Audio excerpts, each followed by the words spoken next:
Morning. How are you? Okay. Jessie, how are you?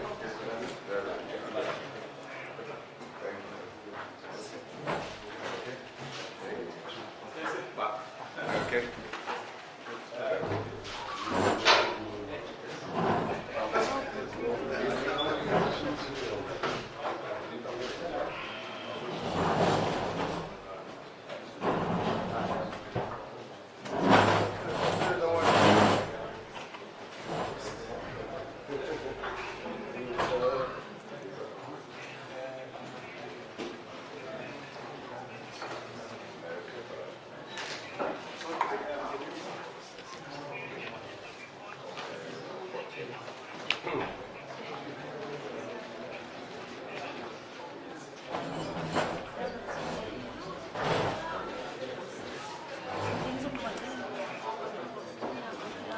Give me a few seconds.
We get discounts, we must be getting it from her, not from us. I don't know if she gives a discount.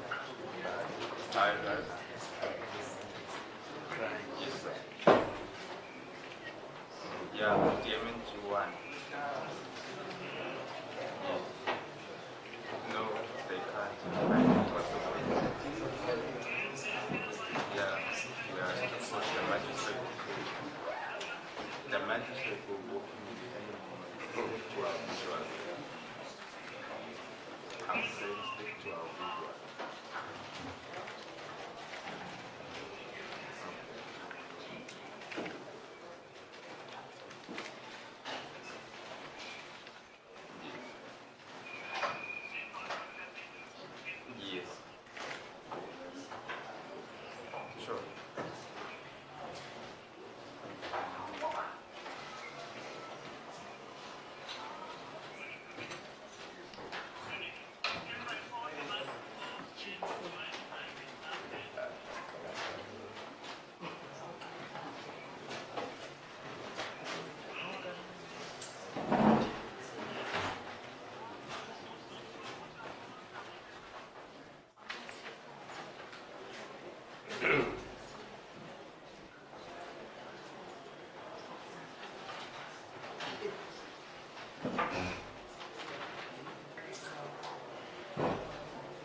It's with me, Your Worship.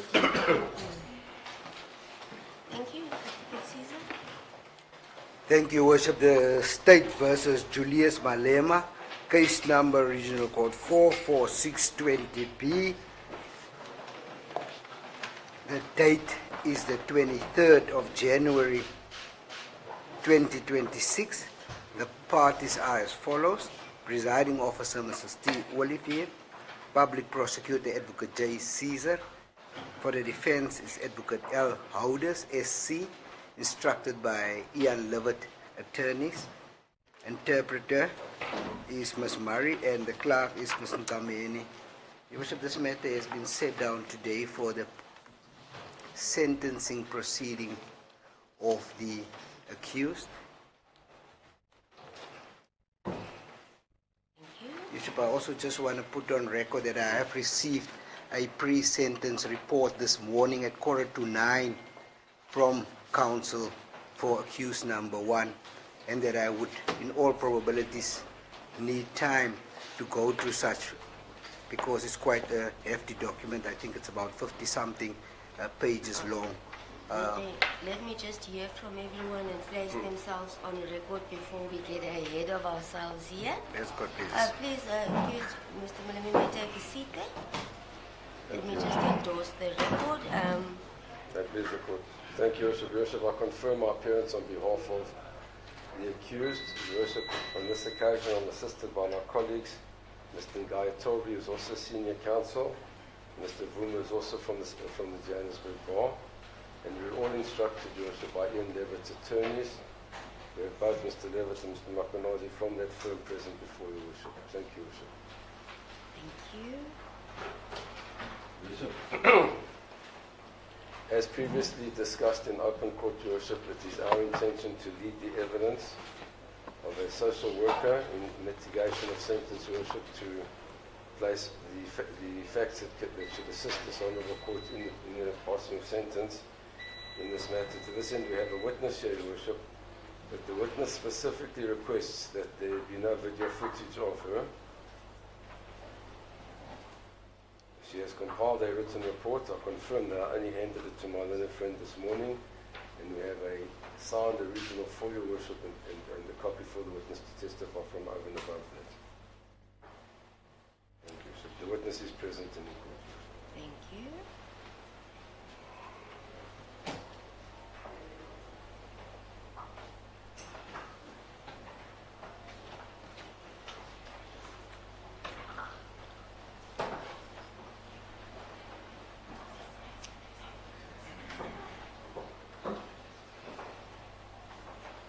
I'm just endorsing so that you don't have to repeat Advocate Caesar, because Advocate 𝐻𝐽𝐫𝐢 is placed on the record regarding the report. I'm just noting your submissions on that regard. Then I will make the orders. We are proceeding now. Everyone is ready for us to proceed now. I would have loved to have just a 10-minute just to get my things in order. Things got Because so... I know we've agreed that we'll come in, place us on record. I'll just deal with some of the logistics, and then I'll hear from you what we will, how we'll follow, what will follow now. Yes, God, please. If I endorse my learned friend's comments, because we need to make a place for the witness to testify. Oh, yes, yes. So there are some logistical arrangements that we need to do. Okay. All right, let me just do it in this fashion. Firstly, I've received a list of all the media applications about 5 minutes ago. So I do not intend to waste court time by placing each one on record unless you so wish. But then, for the record, all media houses present are acknowledged and in court in the proper procedure required. That satisfied, or do you want each media house be read out with its representative? Not at all, Your Worship.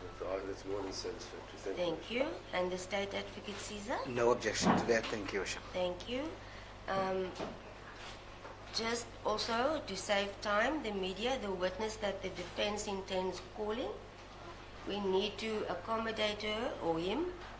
I hear her. To whom? And therefore we are going to need the witness stand.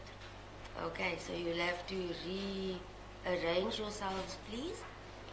And also, if it's of any assistance, there will be an order that this witness will not appear visually, only vocal, only oral, no visuals. Or even, please then, if court is not in session, no still photos should the witness enter while court is not in session. Will someone indicate then, once you've done everything, for me to come back in? I'm right here, it's just stepping through the door. Yes, Your Worship, please will also order the thank you. Is that That's correct, please, yes. You'll send me a message. That's correct, Your Worship. Thank you so much, and then for that reason, then we'll adjourn this.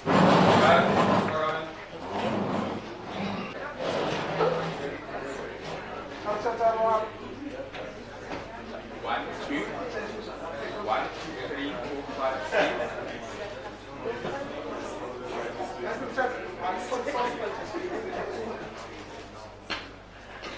One, 3, 4, 5, 6.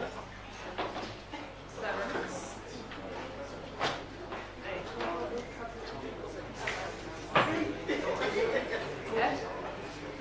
You want me to check this one too for the last one? 1, 2, 3, 4, 5, 6. 1, 2, 3, 4, 5, 6.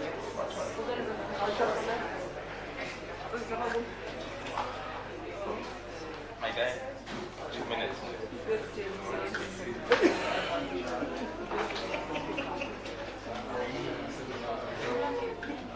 1, 2, 3, 4, 5, 6.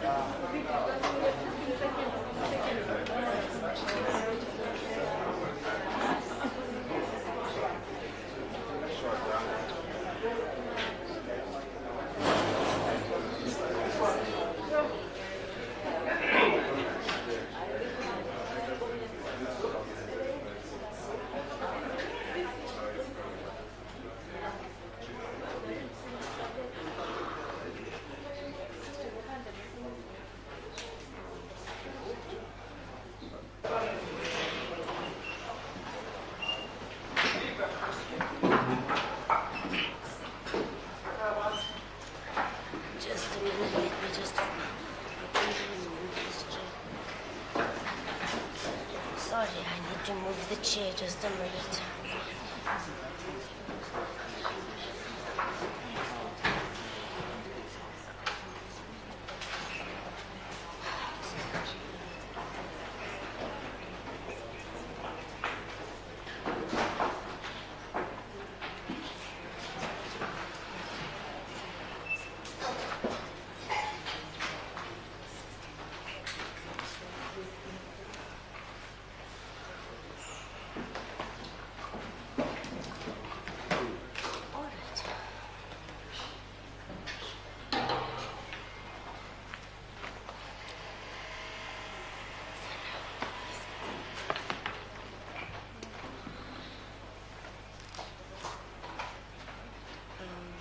Do you have the charge sheet with me that you could see there if you want to go on record?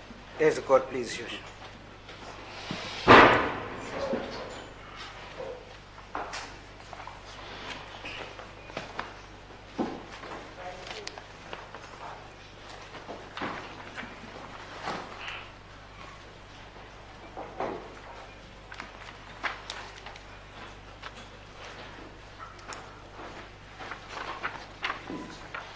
Your Worship, I'm not sure. I did put on record. Are we on record? Yes, that the accused has no previous convictions. He is indeed the first offender, according to his SAP 69.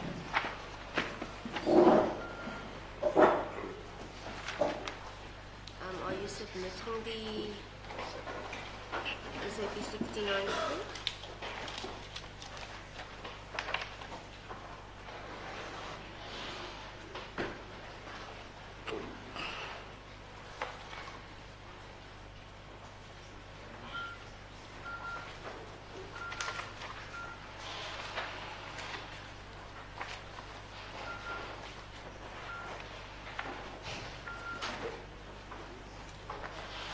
just for the record, so that we know where to find, the matter is now proceeding in another venue as where we started this morning, being the High Court at East London.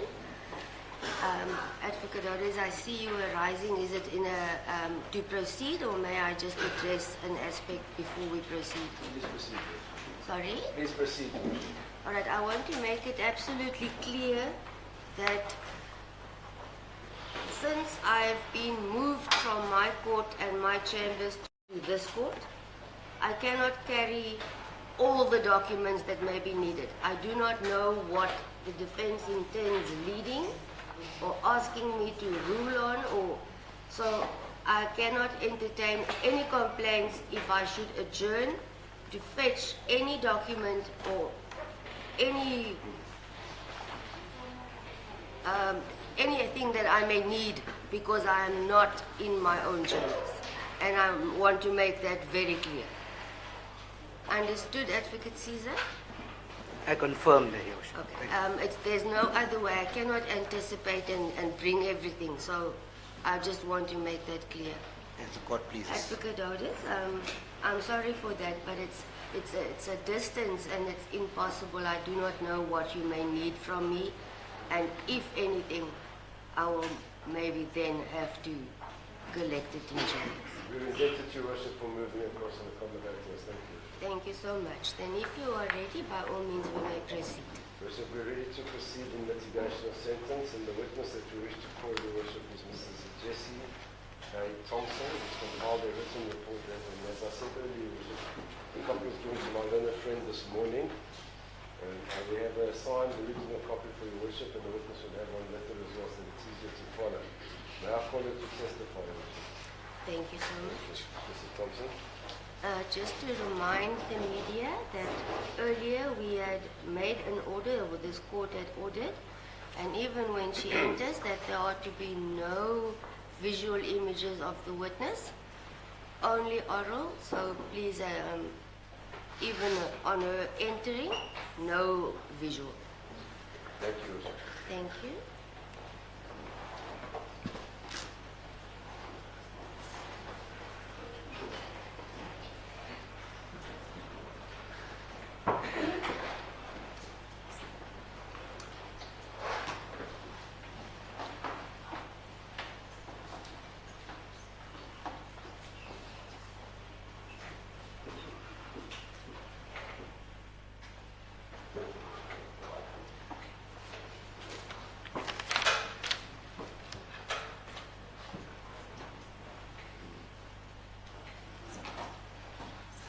The witness, just for your own benefit, as you were not present when we discussed the issue, you may just be informed that it is being brought to the court's attention that there will be no media footage or visual footage. It will be a mere oral recording.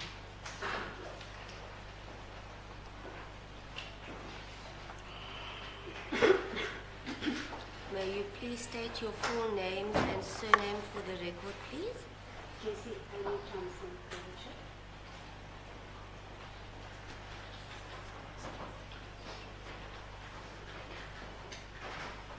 Do you have any objection in taking the prescribed oath? No. Do you then swear that the evidence you are about to give will be the truth, the whole truth, and nothing but the truth, so help you God? So help me God. Thank you. Are you comfortable there? And I'm just worried I may be done. If there's documents, okay. If you're, I would rather you be comfortable. Is there a possibility of us just moving the microphones a bit so that she has space for her documents, please?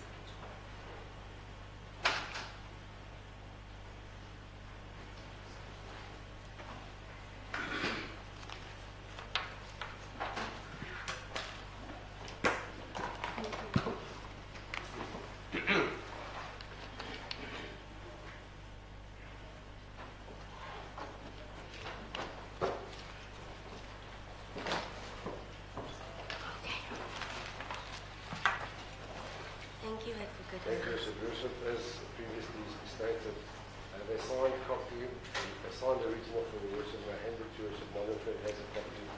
this position. Much appreciated. Thank you. The witness is very cooperative.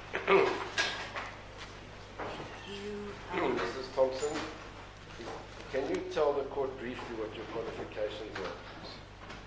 I do have a BA degree in social work. You need to speak slowly because at this stage the worship's writing notes of what you say. So you have a BA degree in social work, A master's degree in social work.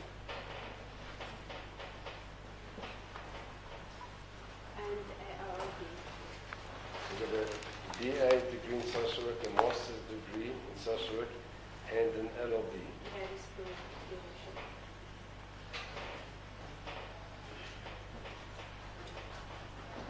What is your current occupation? I'm currently a social worker and working part-time in private practice. I'm sorry, ma'am. There's a noise from this side, people speaking, so and the audio is not very good in this. I'm close and I'm also back to your worship. So you're a social worker and currently in private practice. That is correct, Your Worship. You need to raise your voice, please. I know it's difficult. It's a big room and it's RC. In that capacity, you have compiled a report for this accused. Is that correct? That is correct, Your Worship. Can you please, talking slowly and as loud as you possibly can, take us through your report relating to this accused on the issue of sentence, please? Just regarding one aspect, I'm sorry to interrupt. Is there going to be any need for interpretation of the report? Is there anyone that will request it? No, Your Worship. The state? No, Your Worship. Then thank you. Proceed. Yes. So just to confirm, should I read the report into the record? Please. Slowly and as loud as possible, please.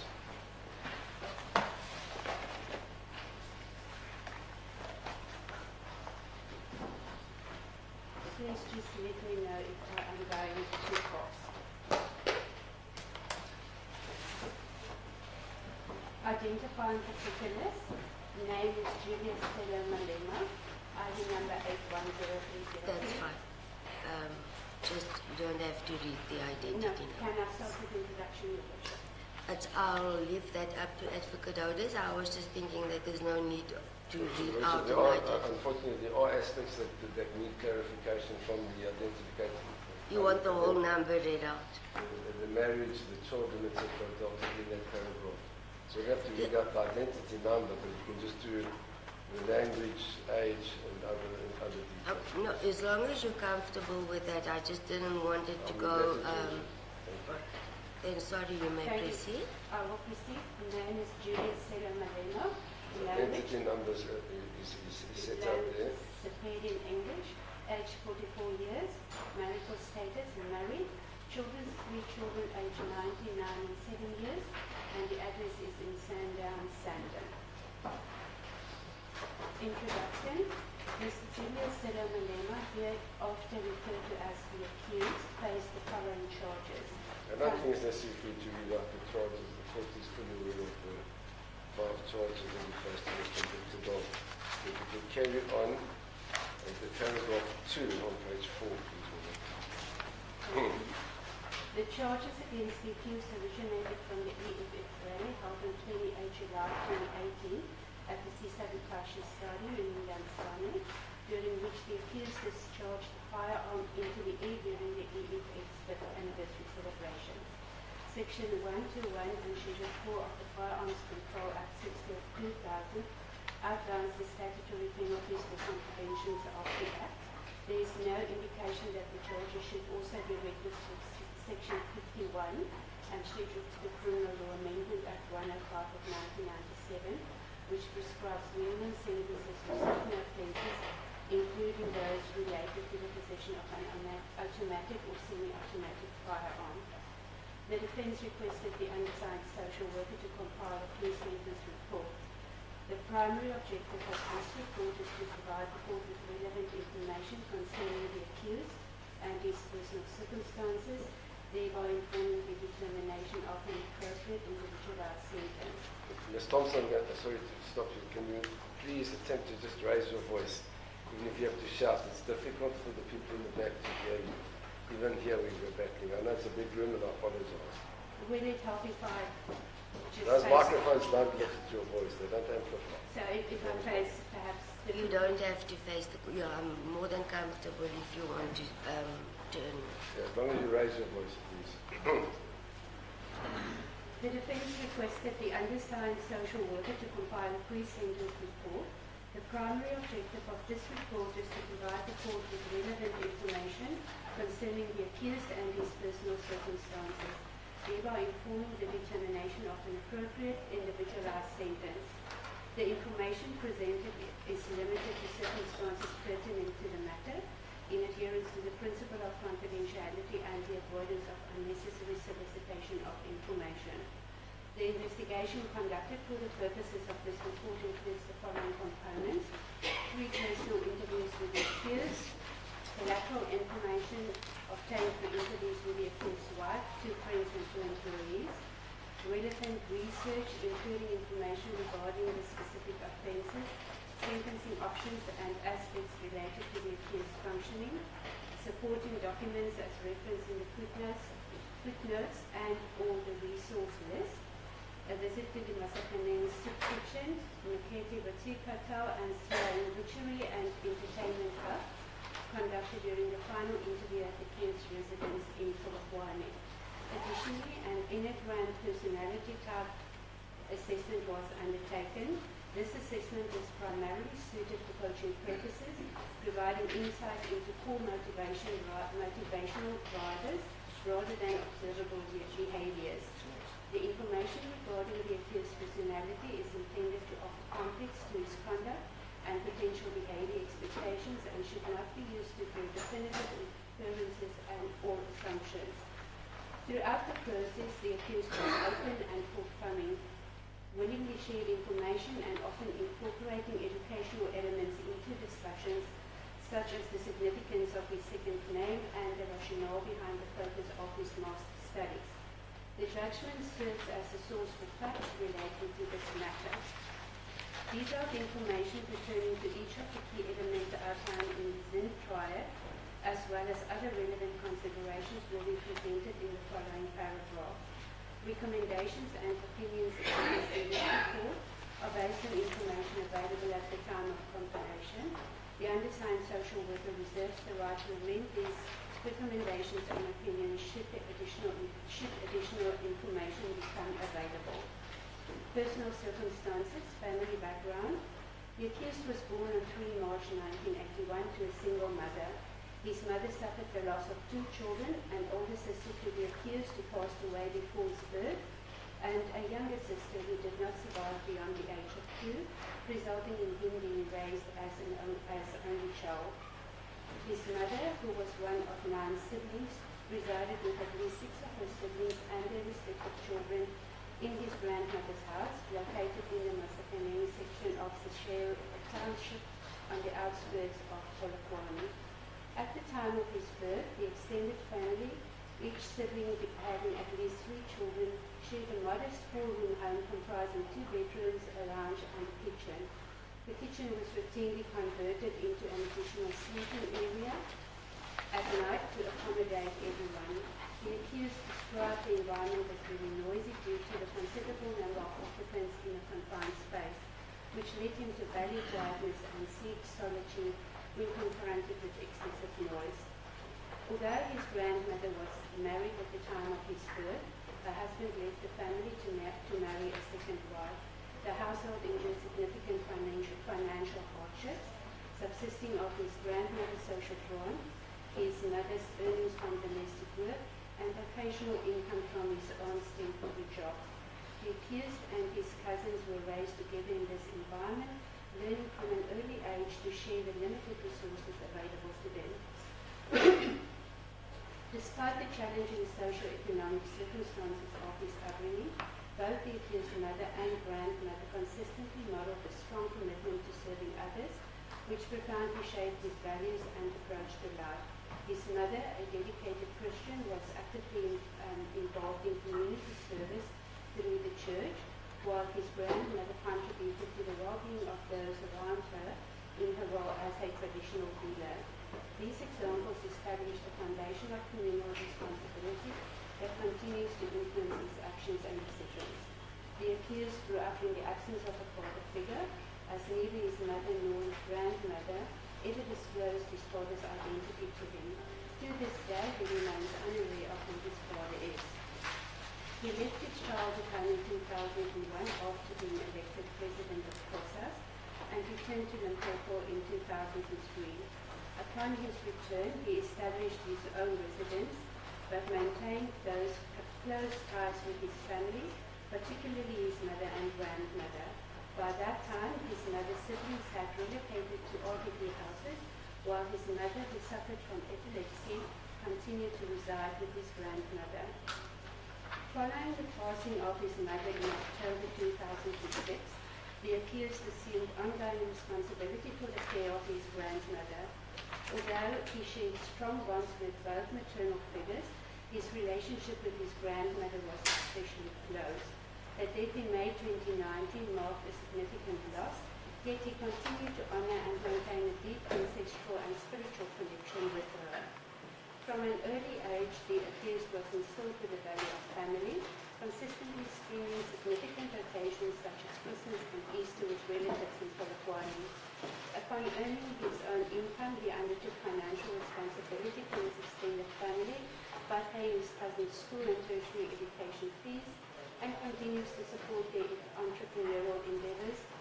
The accused considers himself a mentor and elder brother to his cousins and a son to his aunts. According to his wife, the accused's devotion to his mother and firstborn son, together with his strong family orientation, were qualities that attracted her. He provides for his family, approaches his responsibilities diligently, and has maintained commitment to his community even after attaining success.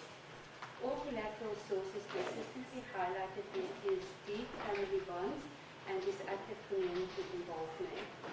The accused's eldest son was born in 2006, and though not married to the child's mother, the accused remained involved in his son's life from birth and continued this involvement following their separation.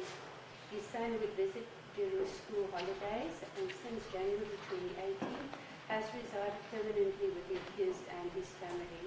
He is presently enrolled at the University of the Witwatersrand, pursuing a Bachelor of Arts degree in Philosophy, International Relations, and Politics with the intention to further his studies in law. The accused married his wife on 27 December 2014, and together they have two sons aged 9 and 7. Both children attend primary school but are enrolled at different schools. This decision, taken jointly by the accused and his wife, was based on the constant consideration of the children's personalities, needs and best interests, with the aim of allowing each child to develop socially and build independent circles of friends. The accused wife is a dedicated stay-at-home mother, making the accused the financial provider of their household.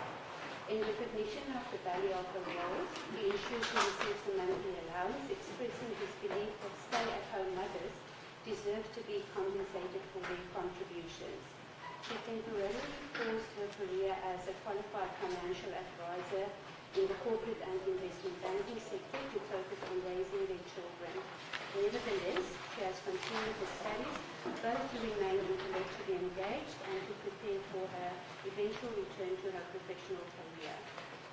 Having grown up without a father figure and in a household where parents were not married, the accused is committed to provide his children with a family environment he did not experience himself. He plays an instrumental role in their daily lives as he places significant importance on being involved and actively involved with his family and makes intentional decisions to prioritize quality time together. Significant occasions such as his children's birthdays have never been missed. This illustrates his dedication to his family. Understanding the challenges of public life, the accused is intentional about protecting his children from undue exposure. He strives to be a present and involved father, ensuring that his children enjoy a grounded upbringing rather than a life of glamour. He encourages them to value humility, advising against using their family name for advantage and instead to advocate for themselves when appropriate. His parenting approach emphasizes open communication, treating his children with respect, and engaging in meaningful conversations with them. Education and career. The accused commenced his formal education at fairly lower primary school in 𝐬𝐮𝐬𝐜𝐫𝐢𝐻, which is convertedly located near his grandmother's house. Conveniently located, apologies, near his grandmother's residence. During school break, he would return home briefly to eat before returning to class. He later transferred to the 𝐼𝐻𝐫𝐢𝐻 Higher Primary School, situated approximately 4 to 5 kilometers from his home, which made it impractical for him to return home during breaks. He completed his secondary education, including matric, at 𝐼𝐻𝐫𝐢𝐻 Secondary School in 𝐬𝐮𝐬𝐜, which was again within walking distance from his grandmother's house. In 2010, the accused obtained a 2-year diploma in youth development through the University of South Africa. The following year, he enrolled for a Bachelor of Arts degree in Communications and African Languages, graduating in March 2016. He further holds a BA Honours degree in Philosophy and commenced a taught Master's degree in Politics at the University of the Witwatersrand, with a particular focus on decolonization and the removal of colonial symbols. While he has completed the coursework, he is yet to finalize the required mini dissertation. The accused's political involvement began as early as 1990, at the age of 9 when he joined the 𝐼𝐻𝐫𝐻𝐿, also known as the Young Pioneers or Trailblazers. Established in 1955 as the structure of the African National Congress, the 𝐼𝐻𝐫𝐻𝐿 aimed to provide political training and development for young people aged 7 to 17.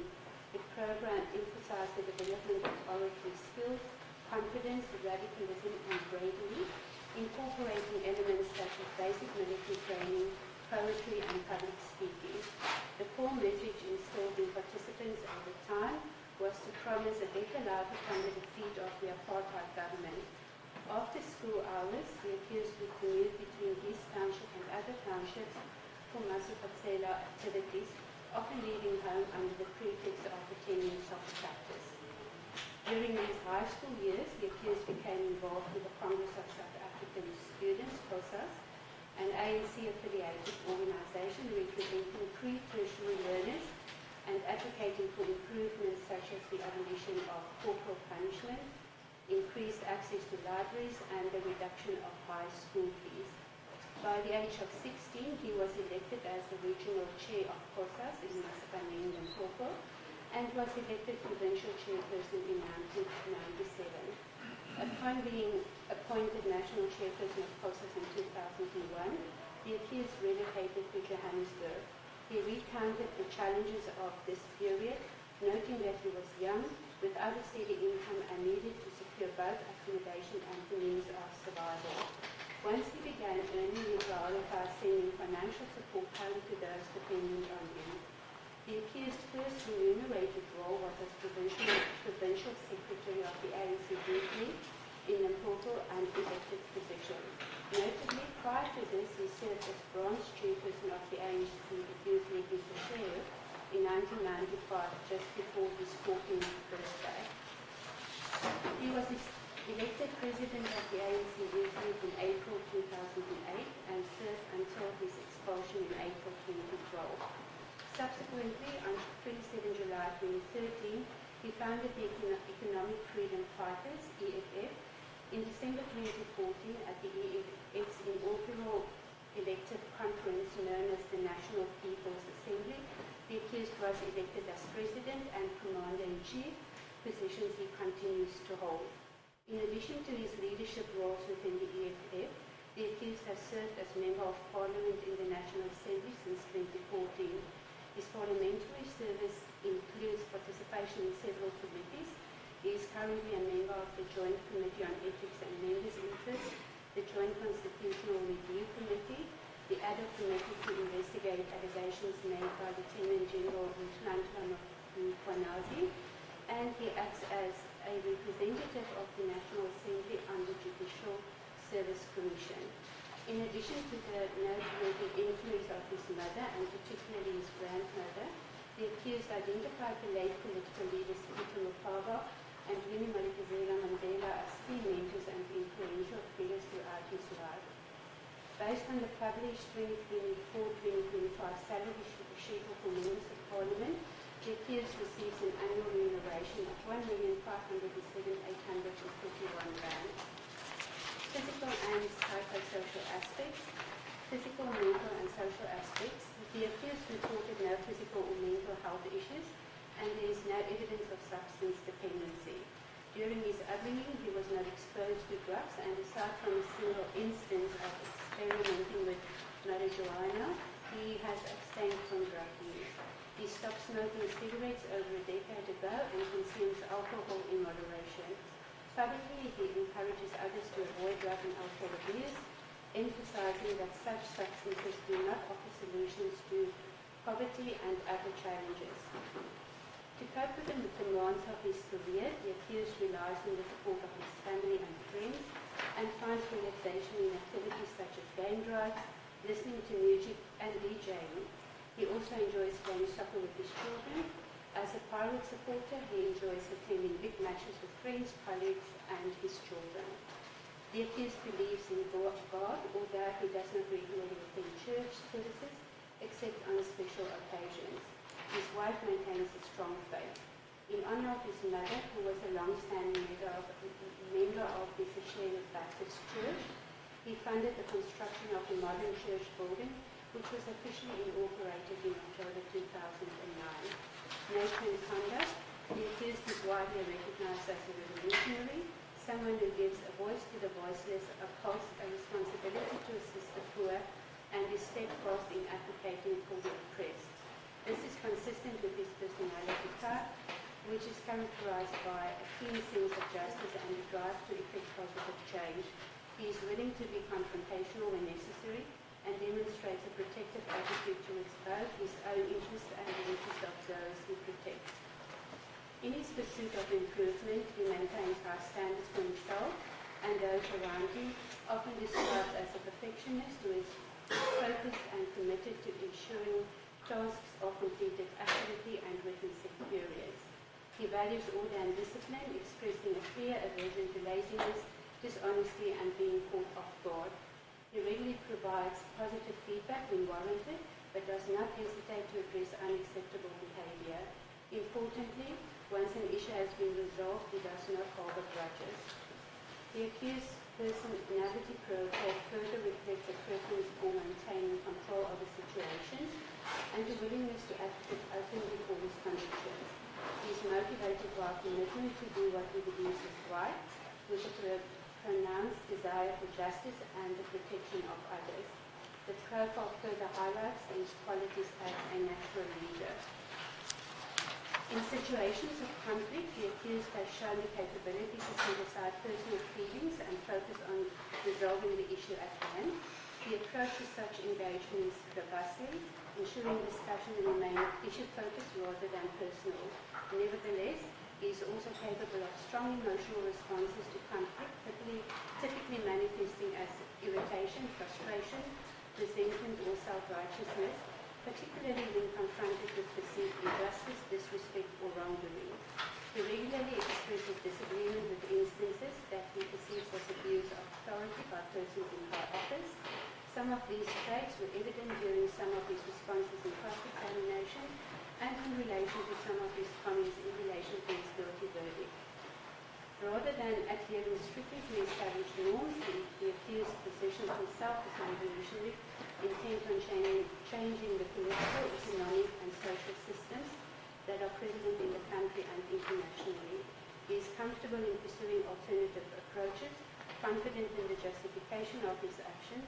Consequently, the accused often attracts controversy due to his public statements and the singing of struggle songs.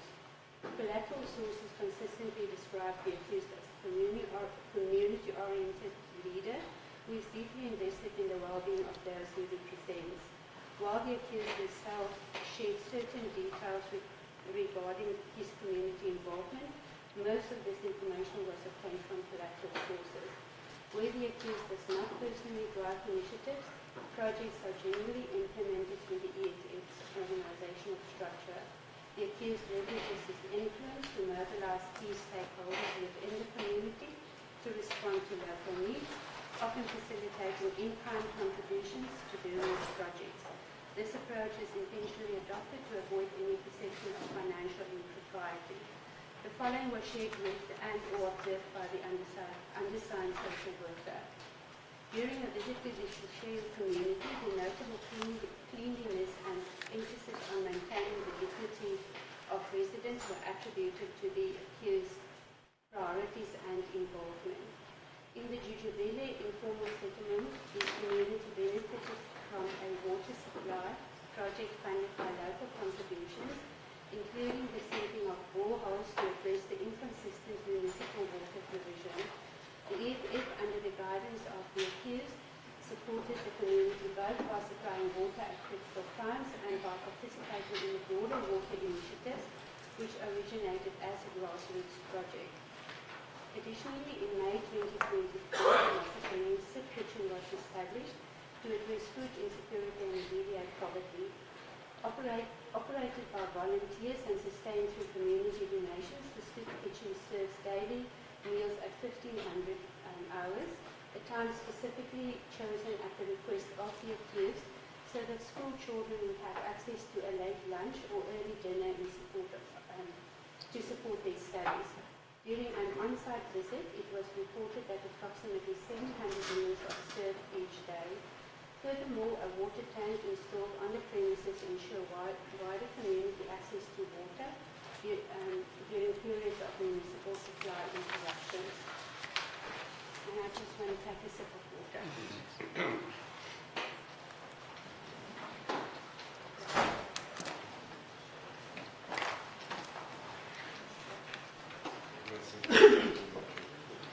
All of us. Thank you. Each December, the accused organizes an annual event for matriculants from his former high school, hosting them at the chosen venues such as the Maketi Boutique Hotel, where they are provided with a motivational speaker, meals, refreshments, and gift for each attendee. This initiative is designed to remove learners from their usual township surroundings.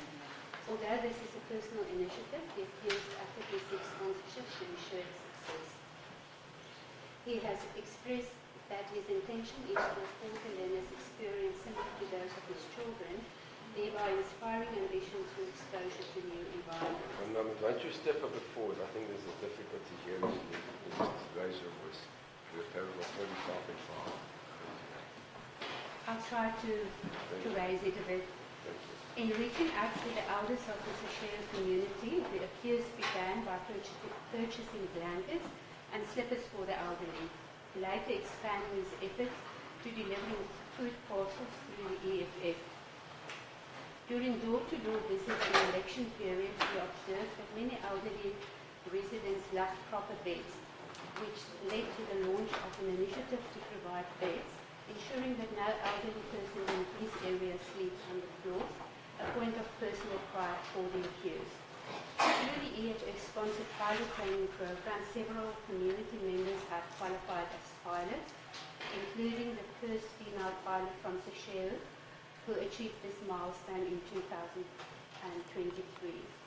On his 44th birthday, the accused donated 200,000 to the Tembisa Child Welfare Society.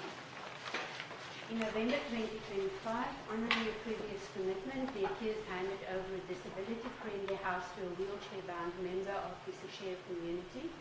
Constructed by the EFF, this residence provides dignified and suitable accommodation to an individual who had previously been living in inhumane conditions. Remorse, the accused entered a plea of not guilty to all the charges and, following his conviction, continues to assert his innocence, stating that only a toy firearm was used for discharging the celebratory shots. He has publicly declared his intention to appeal the verdict. Although the accused regards his conviction as wrong, he regrets the incident and the consequent results that people may perceive it as encouragement to handle firearms recklessly. This was not his intent. criminal behavior and current offence, previous convictions and cases pending. The accused has no previous convictions or any cases pending cases against him. Current offence. The offences in question were committed on 28 July 2018 during the Economic Freedom Fighters' 5th anniversary celebration. The accused was arrested on 23 October 2019 and made his initial court appearance on 27 November 2019. The trial commenced on 1 March 2022 and concluded with the conviction on 1 October 2025. The aspects of these cases are as follows. Investigations were initiated after a video depicting gunshots fired during the celebration went viral. On 30 July 2018, a spent cartridge was discovered during post-event stadium cleaning. The South African Police Service member responsible for overseeing the EFF celebrations reported receiving no information concerning the discharge or simulation of firearms at the event. The accused was identified as the individual who discharged a .223 Norinka rifle. He possessed the rifle solely for the duration of firing the shots, after which it was handed over to another individual. It appears that the accused received the rifle ready to shoot from someone authorized to possess and handle it, most likely from Tactical Security Services, who provided security services at the celebration event. However, no individual was convicted of supply or transferring the firearm to the accused, and the rifle that was shown in court was returned to Tactical Security Services before judgment was delivered in this trial. Following the event, there were no reported injuries or damages to property. All equipment used at the venue was inspected and no damage was reported. The seriousness of the offences. In assessing the seriousness of the offences, it is necessary to evaluate both the level of actual and potential harm caused by the acts in question, as well as the degree of culpability attributable to the offender. The Firearms Control Act 60 of 2000 prescribes sentences for such offences, including the option of a fine or imprisonment for maximum periods ranging from 5 years up to 15 years. For a first-time offender convicted of possession of an automatic or semi-automatic firearm, the Criminal Law Amendment Act 105 of 1997 stipulates a minimum sentence of 15 years. As noted by the Choi 2020, page 13, the court in S versus Mullahi observed that the enactment of minimum sentence legislation for the illegal possession of automatic or semi-automatic firearms was a response to the frequent use of such weapons in the commission of violent crimes. A central objective of the Firearms Control Act 60 of 2000 is to curb the proliferation of illegally possessed firearms and to prevent crimes involving firearms by removing such weapons from circulation. This purpose significantly heightens the seriousness of firearm-related offences. However, in the present matter, the considerations mentioned above do not apply and certain mitigating circumstances are evident. The accused obtained a firearm from an individual, most likely affiliated with Tactical Security Services, who was authorized to possess and manage a licensed firearm. He did so solely for the purpose of discharging celebratory shots at the event. There is no indication that the firearm was acquired illegally for a prolonged period or with any intent to facilitate further criminal activity. It appears that the firearm was returned to its lawful custodian promptly thereafter. The accused's possession of the firearm and a single round of ammunition was limited exclusively to the period during which the celebration shots were fired, which, while not precisely timed, is estimated to have lasted less than 1 minute. Additionally, the Firearms Control Act seeks to uphold the constitutional rights to life and bodily integrity and to penalize the negligent or unlawful use of firearms. In this context, the following considerations are relevant.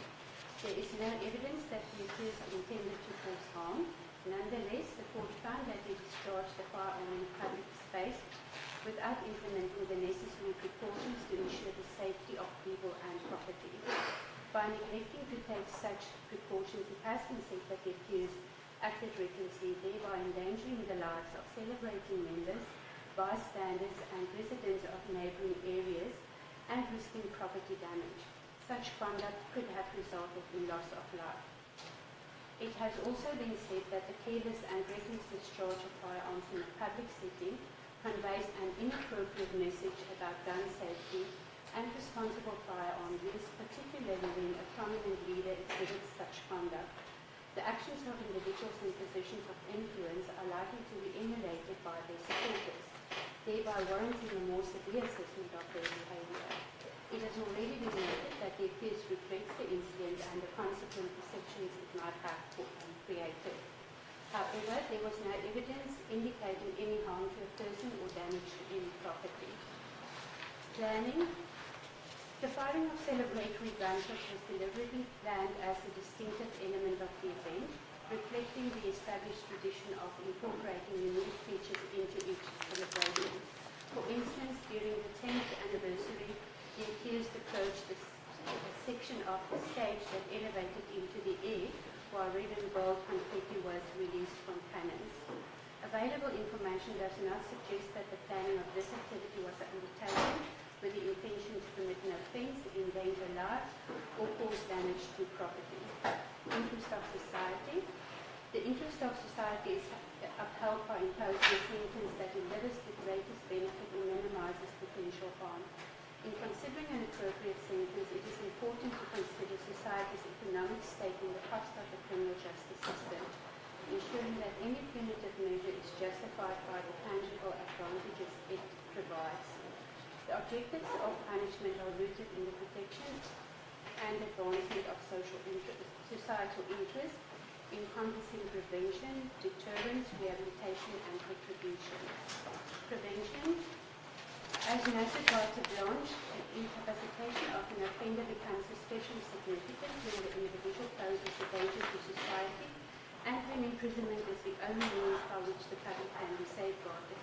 In this instance, prevention is not regarded as a primary objective. The accused is a first-time offender, did not actively intend to cause harm, and no person was injured nor property damaged because of the offence. Furthermore, despite the lapse of many years, no subsequent offences have been committed. Deterrence. There are two recognised forms of deterrence. General deterrence, which aims to dissuade members of the public from engaging in criminal conduct, and individual deterrence, which seeks to prevent the accused from reoffending. The accused's personality profile suggests that his actions are driven by a desire to behave correctly and ethically.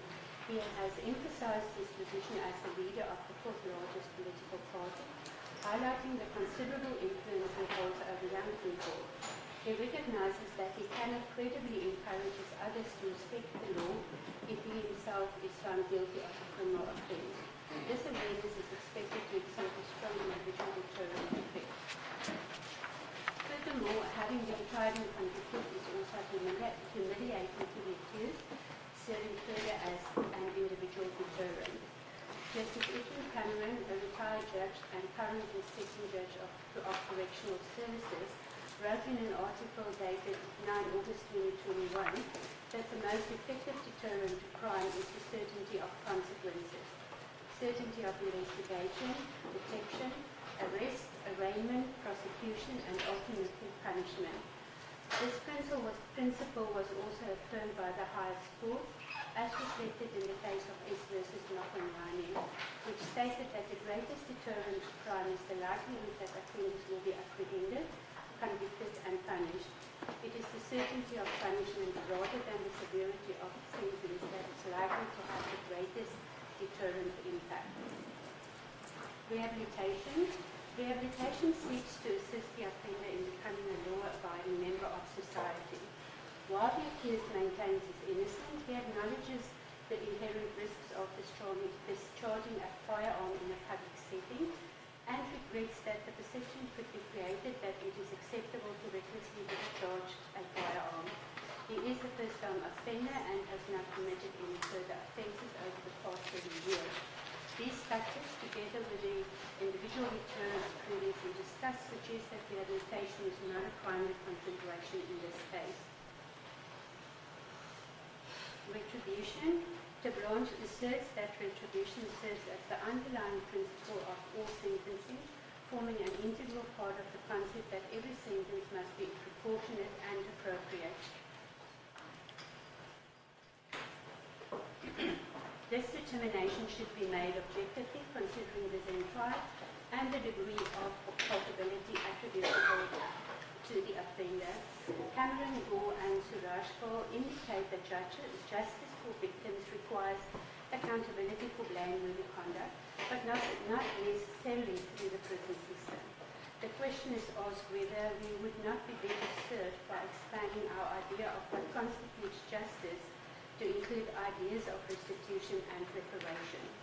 The above-mentioned authors further indicate that even if embracing retributive and vengeful instincts is warranted, there is a danger of disproportionate and excessive form of punishment.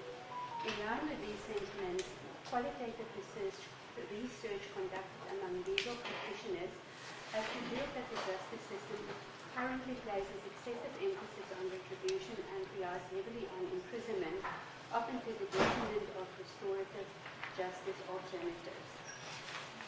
Sentence options.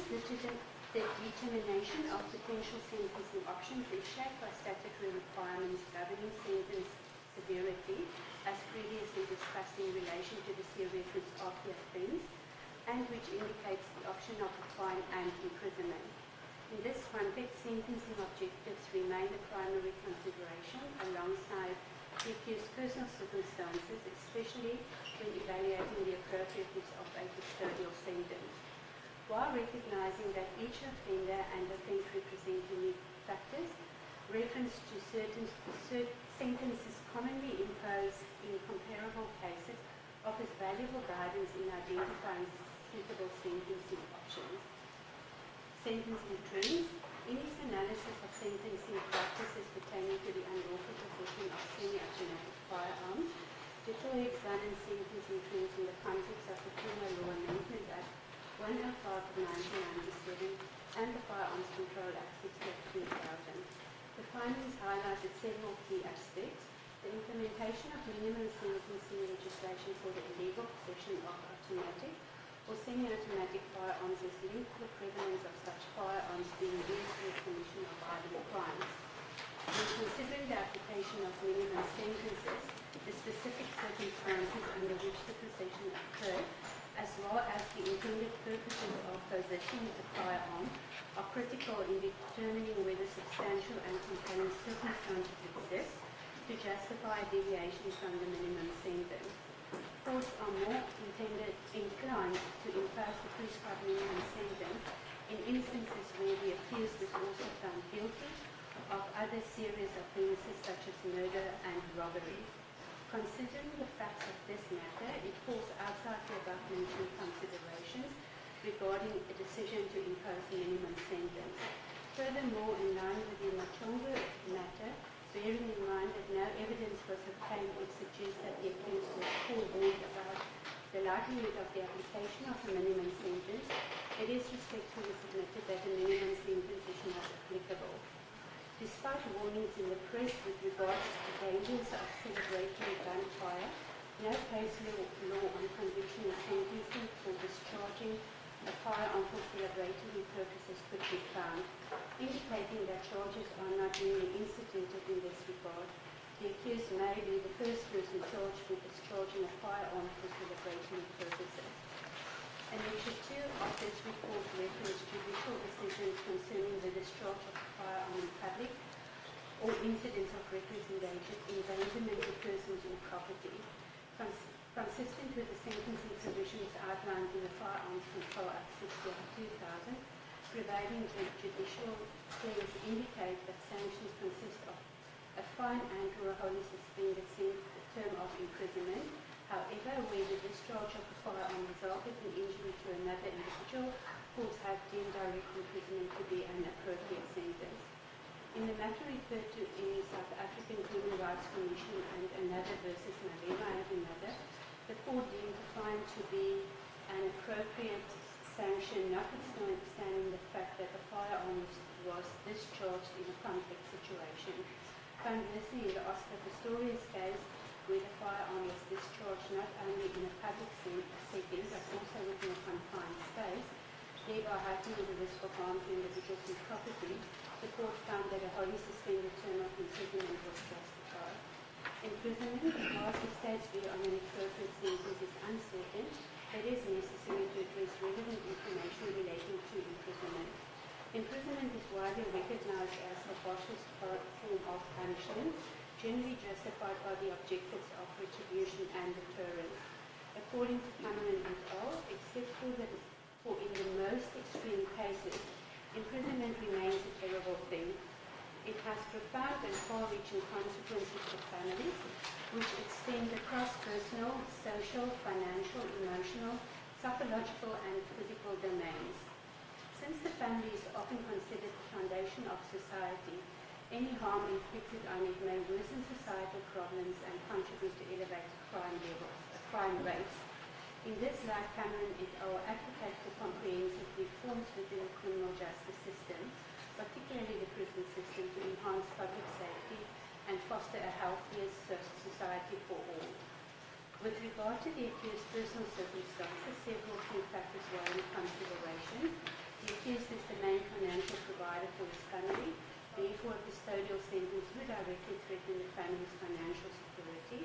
He is the father of 3 children aged 9, 9, and 7, and husband to his wife. As an actively involved parent with a strong family orientation, his absence would disrupt his children's and wife's emotional, social, and psychological well-being.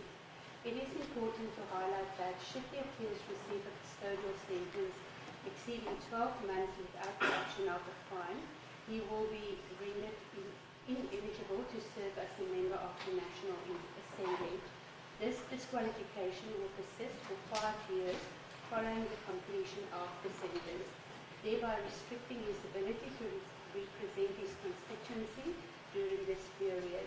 The accused enjoys notable support within the South African society, with many subscribing to his philosophy and expressing confidence in his leadership within key institutions such as the National Assembly.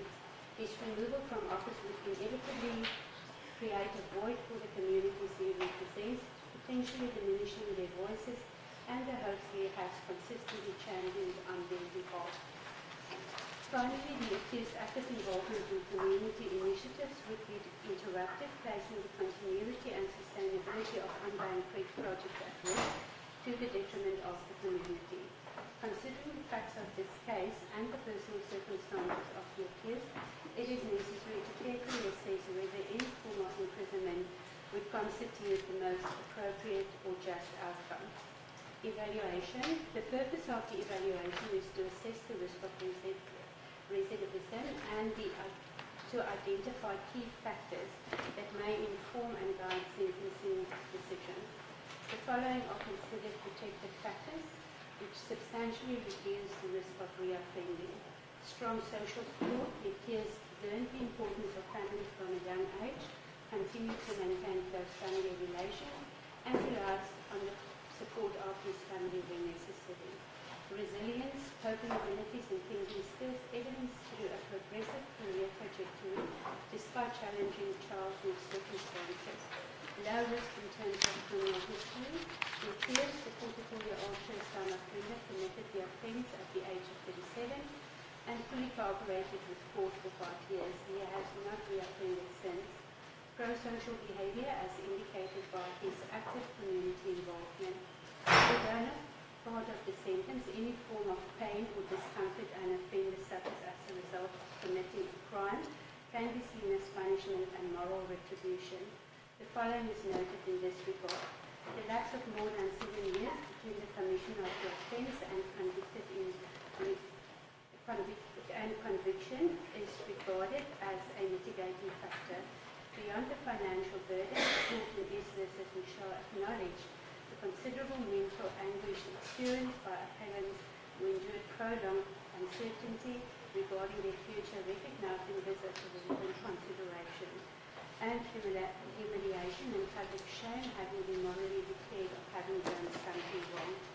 Although the accused maintains his innocence, which is often viewed as a risk factor, his recognition that a criminal conviction would undermine his ability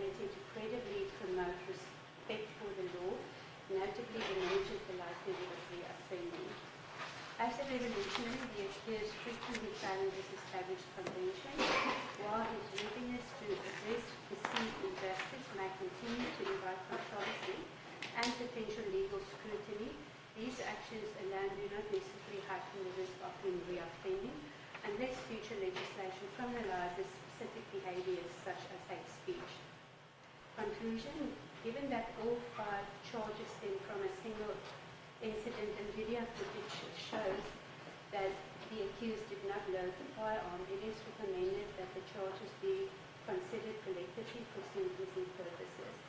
After a thorough assessment of the accused's personal circumstances, the seriousness of the offences, societal interests, and relevant legislation and case law, following the sentencing proposal is made. Impose a fine that reflects the gravity of the offences, with the fine suspended to encourage continued lawful behaviour. Restrict the accused from obtaining a firearm licence for a specific period as an ongoing deterrent. Require the accused to make a monetary donation as restitution to Gun Free South Africa, an NGO focused on reducing gun violence in South Africa. It is acknowledged and accepted that the duty to impose the appropriate sentence rests with the Honourable Court. That is your report. Now, annexed to your report, you've also detailed your resources that you utilize in the compilation of the report and whom you actually consulted. That's at page 36, is that correct? That is correct, Your Worship. And then further, the cases that you've cited in the report, the legislation and documents that you had regard to. That is correct. You also, as I understand your report, had regard to Her Worship's judgment in the matter. That is correct. And you've also done, as an Annexure 1, a background of your background as an investigating social worker. Is that correct? That is correct, Your That's from Worship. pages 39. Can you take us through those qualifications, because I know you touched on them earlier, so there's no need to repeat them, but just in regard to your experience and professional membership or status. That's on page 39.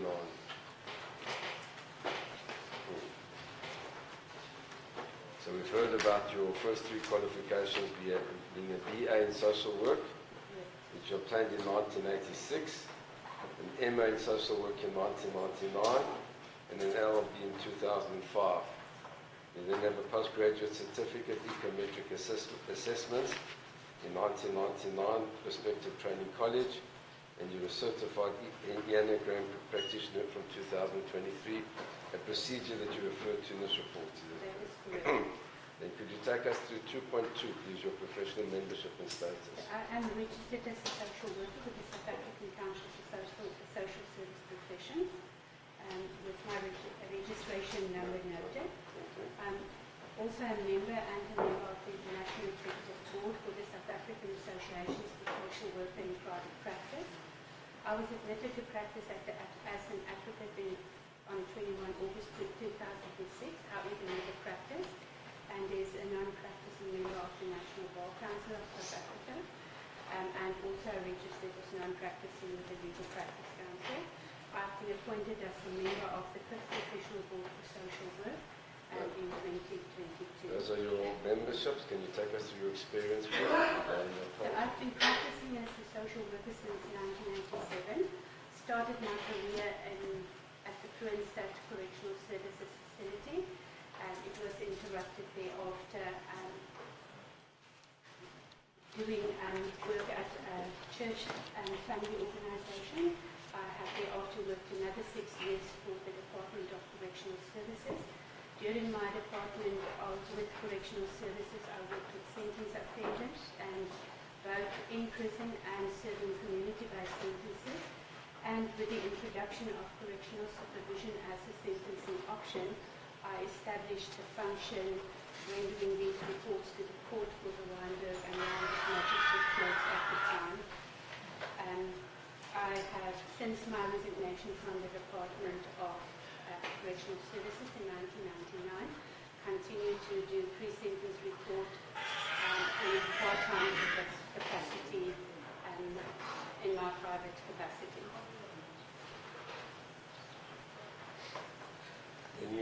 have further additional fields of expertise, which include children's court investigations, family mediation, student supervision, and supervision of student supervisors. That is correct, Your Worship, and then alongside the part on private practice, I've also worked in the corporate environment where I have been trained and had extensive experience in risk management, which I find to be contributing and beneficial to my work as a social worker. And you were employed previously by the Department of Correctional Services for 9 years. That is correct. And the Christian Social Council for 3 years. That is correct, Your Worship. And it says here you have 26 years of private practice experience, mostly in a part-time capacity. Correct. You've then given a list of matters for which you provided pre-sentence reports. That's on page 40, is that correct? There's no need to go through them. That is correct, Your Worship. And then at page 41, that's an annotate you refer to in your report. You refer to sentencing trends, where you've had regard to particular reported and unreported cases, and the convictions, circumstances, and sentences that were imposed in those various cases. That is correct. And that will take us through to even page 42. Is there anything else that you'd like to add in relation to the sentencing of this accused before this honourable court? Nothing to add to my report, perhaps just the observation, and I think during my experience and working with the accused, his respect and the importance of respect to him was always notable, and when I looked at the seating of the people, it seems like the elders... No, I'm going to correct it, Worship. I'm sorry, you're speaking to her worship, but now there's a problem because you're talking in that direction. It's impossible to hear. Can you just repeat? I beg your pardon if you can go back. In the context of my experience of the importance of respect to the accused, when I just noticed the seating in the court, it seems also that the elders, which is a very important community to him, and seating was preference. But it's just an observation, with nothing else to be added to my report. In other words, respect for elders. Respect in general for people, but specifically for the elders.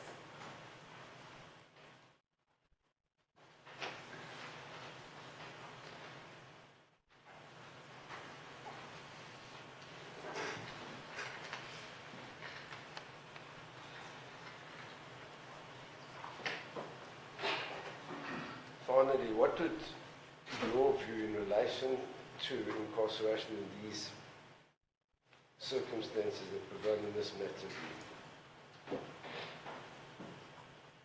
I think if I can summarize the views from my report, is that when it comes to incarceration, and I haven't done the detail or add any detail about it, but the reference to the book by Cameron and et al. Deals with the circumstances in imprisonment, with the overcrowding of imprisonment, the need for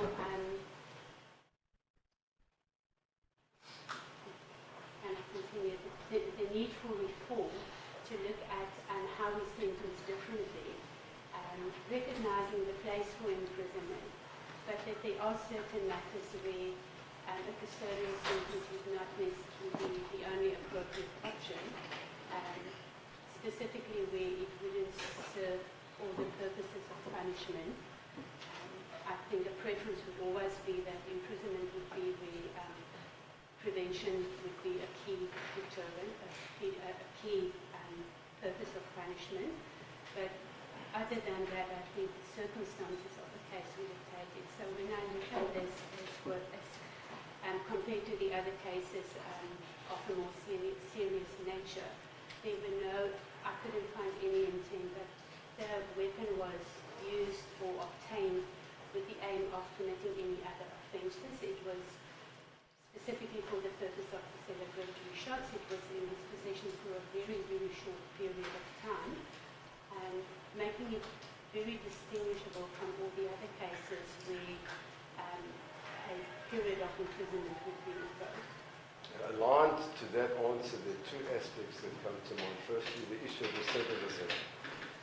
You highlighted in your report the fact that since the date of the commission of this offence, there have been no other charges of any nature leveled against the accused. Are you aware of any other incidents in which he's been cited or referred to as having been in possession of a firearm illegally or firing shots in public in an illegal manner? For celebratory purposes? For any purpose. Are you aware of him ever being involved subsequent to this event in the firing of any firearms thereafter? I'm not aware of any other cases being brought against the accused.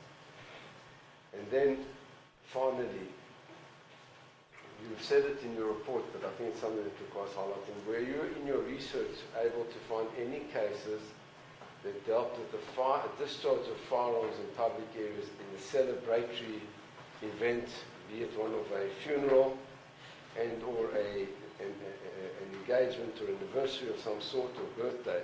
Were there any cases dealing with sentencing in those circumstances?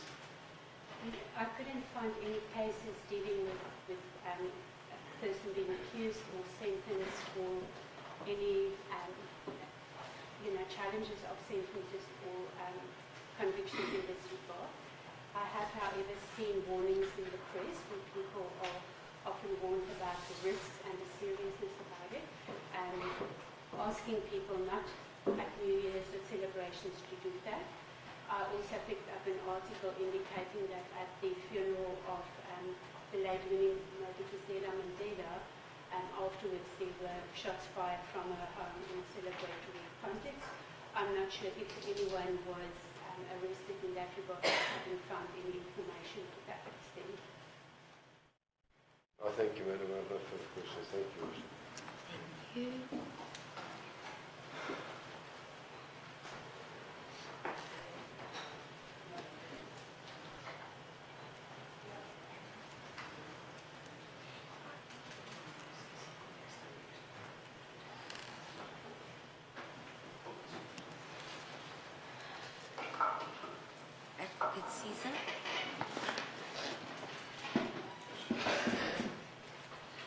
Your Worship, I'm very tempted to start with my cross-examination, but I lost a few pages where the witness has testified just for the sake of thoroughness and completeness, because I did get the report only this morning, to go through it again to ensure that I haven't missed anything regarding this particular report, because the witness did testify quite fast. Thank you. I need an adjournment, Your Worship. If I can, I don't want to say 15 minutes for the pages. It is a huge document. We also didn't have the tea break. If you can make it a little bit longer, maybe by 20 minutes, Your Worship. Okay, may we just discuss, okay, you mean to start, and then will you also inform me, will there be a lunch adjournment after we return, so that we can, you can't say no and spare. No, I'm just looking at them, Your Worship. I'm trying There's many to that show we them. have to consider. Yes, I'm just trying to show. Okay, just keep that in mind. Will you just then please, since I'm not close, I don't know when you'll be ready, that a message be sent to me, please. Yes, Your Worship. I might be ready even quicker than that. I just need to be certain. Shall we then say, I'll enter court at 12:15. If you are not ready, or you wanted, they needed a tea Yeah, by adjournment. 12:15, Your Worship. If I'm ready before that, I will no. have Your Worship call.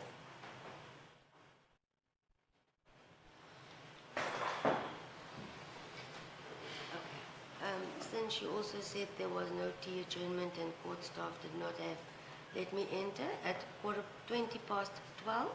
If it's sooner, just send me a message. Thank you, Your Worship. If you're not ready at 12:20, I'll enter and you may simply inform the court. Thank you. In order, Advocate Thank you, Hodges. Worship. Thank you. Thank you.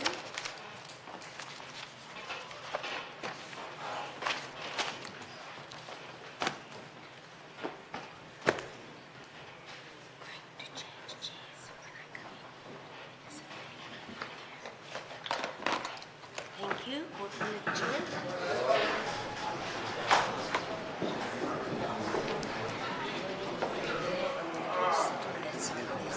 I'm almost ready now. Just tell me you're good.